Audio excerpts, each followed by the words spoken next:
সাত কলেজ আর ঢাকা বিশ্ববিদ্যালয়ের শিক্ষার্থীদের সংঘর্ষের ঘটনাকে অনাকাঙ্ক্ষিত বলে উল্লেখ করেন আইন উপদেষ্টা ডক্টর আসিফ নজরুল। তিনি জানান, পরিস্থিতি নিয়ন্ত্রণে প্রয়োজনীয় ব্যবস্থা নেবে সরকার। এদিকে সংঘর্ষ কিংবা রাস্তা অবরোধ করে আন্দোলন না করতে শিক্ষার্থীদের প্রতি আহ্বান জানিয়েছেন স্বরাষ্ট্র উপদেষ্টা জাহাঙ্গীর আলম চৌধুরী।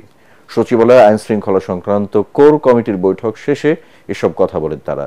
রিপোর্টে জানাচ্ছেন মাহবুব কবির চপল। মধ্যরাতে সাত কলেজ আর ঢাকা বিশ্ববিদ্যালয়ের শিক্ষার্থীদের সংঘর্ষ নানা প্রশ্নের জন্ম দিয়েছে। এসব ঘটনাকে অনাকাঙ্ক্ষিত বলছেন আইন উপদেষ্টা।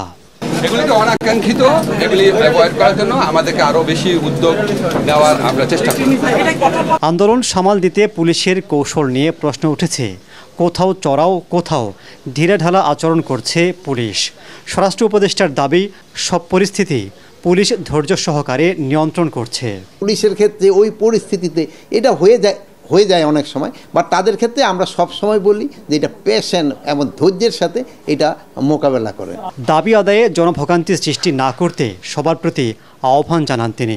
ছাত্র ভাইদেরও আমরা অনুরোধ করব, প্রত্যেকটা জিনিস একটু ধৈর্যের সাথে এবং আলোচনার মাধ্যমে যেন সমস্যাটা সমাধান হয়, ওই দিকে যেতে হবে।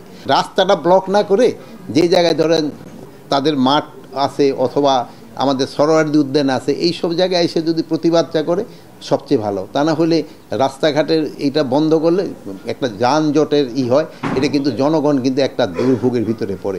সরকার আইন শৃঙ্খলা পরিস্থিতির আরও উন্নতির চেষ্টা চালিয়ে যাচ্ছে বলেও জানান স্বরাষ্ট্র উপদেষ্টা। মাহবুব কবির চপল, ATN বাংলা, ঢাকা।